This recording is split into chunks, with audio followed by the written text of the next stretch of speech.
got a really quick tutorial to share how to create Instagram posts like these ones you can see here on my Instagram feed.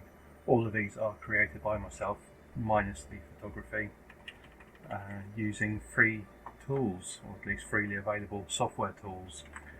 So let's go have a look. First one is, or the only one really, is Inkscape. If you haven't come across it before, it's well worth getting acquainted with. It's fairly similar to Adobe Illustrator. If you're an Adobe Illustrator user or fan, stick with it, nothing wrong with that. I like Inkscape purely because it is freely available.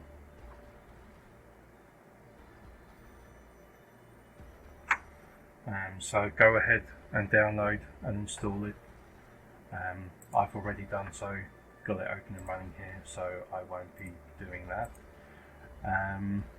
It's also worth getting acquainted with how to install fonts or typefaces and where to get them. One of my favourites is 1001fonts.com. There are literally more than 100. There are more than 1001 fonts here. There are hundreds of thousands available.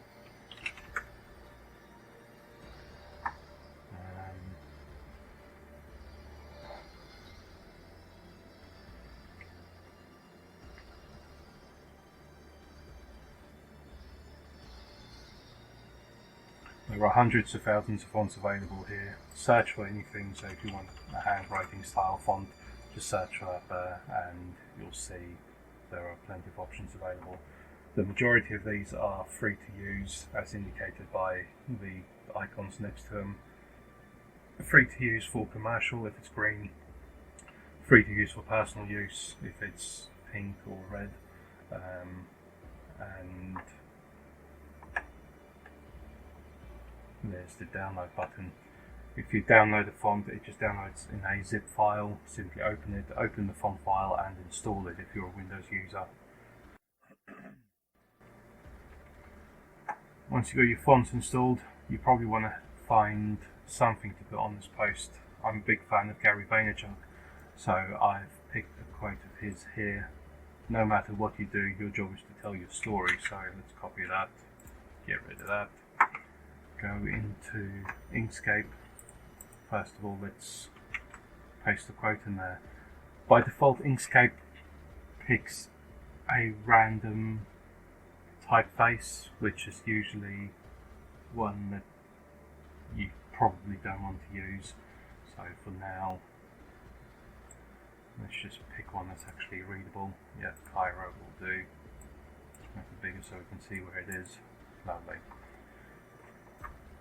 Now obviously we're not going to put the text plain black on white. We want to create a nice square background image for it to sit on. So select the rectangles and squares tool, and whilst holding down the control button on your keyboard, click and drag diagonally and you'll see it creates a perfectly square. Or if you don't drag it diagonally, it will create a rectangle. But if you drag diagonally, you get a square.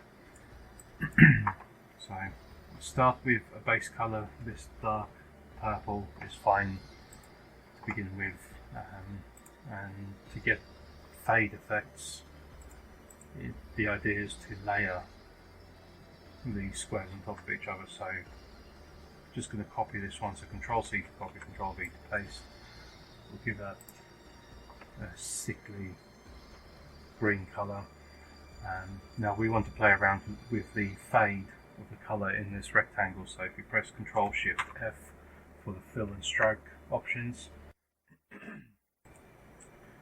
apply a fade, then select the Edit Paths node, which will also allow you to edit the nodes. Edit Paths and Nodes tool, which will allow you to edit the nodes of the fade characteristic, if you like. So let's apply something random there. Just place it there for now. That kind of works. Not too sure that sickly green and purple work together too well, but we'll go with it for now. Let's create another one. We'll colour this one. Let's go over bright blue. Let's apply a circular fade. Stick it there. And we'll do that. So now I've got a base colour and two fades to go over the top of it. Click and drag to select the 3 squares you've generated, then click or press the buttons Ctrl-Shift-A for your align and distribution tools. The ones we want to use are the center on vertical axes and center on horizontal axes buttons. So press those two and you get a nice weird background. I really don't know about that green colour, I'm going to get rid of that.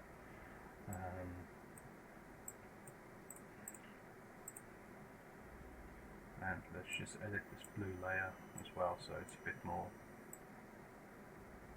bit softer. I'll do that. We'll add something else again. Usually I'm not this indecisive. Let's go back to the fill and stroke tool. Give it a linear fade. Adjust the nodes to the opposite of where the blue is. Give it a nice deep fade. Drag the main node out, make it softer. And there it is. Let's go to align and distribute, center align everything. That looks a lot nicer. So select, even though it looks like only one is selected, click and drag across all of them to select all 3 layered squares and then press Ctrl-G to group them. That means you can move them as one. If you don't do that, this is what happens. So let's group them, stick them over one side. So for the text, I'm going to use, I've got a copy of Helvetica on here, which is a very nice typeface for those that know it. And we'll use the compressed version of it. Now obviously this line, as you can see, first of all it's behind the square and it's too long to fit on there. So to bring it to the front, you've got these layering or layer adjustment tools up here. Click the one to raise it to the top, and now it leaves this over the top of our background. So the idea is to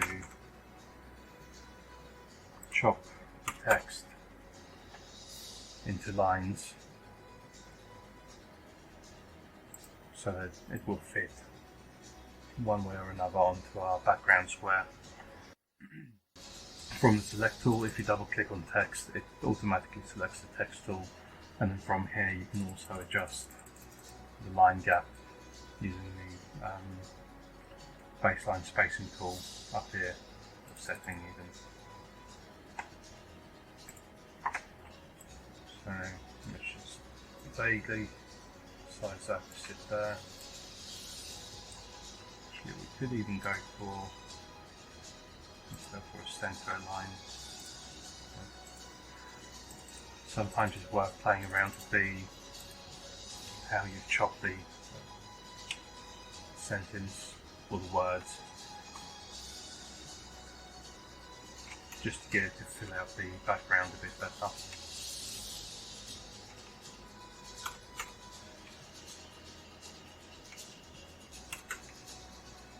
There we go. That gives a nice sloping effect. So now we should be able to size this up a bit to actually fill more of the square. But I don't want to just apply black or white text over the top of it. It's a bit plain, so we'll make a copy of that text. One of them, what we'll do is we'll blur the bottom layer, about a 5% blur. Stick this over the top, make that white. Again, align and distribute these two, center on top of each other. Group them. and it gives you an almost floating effect.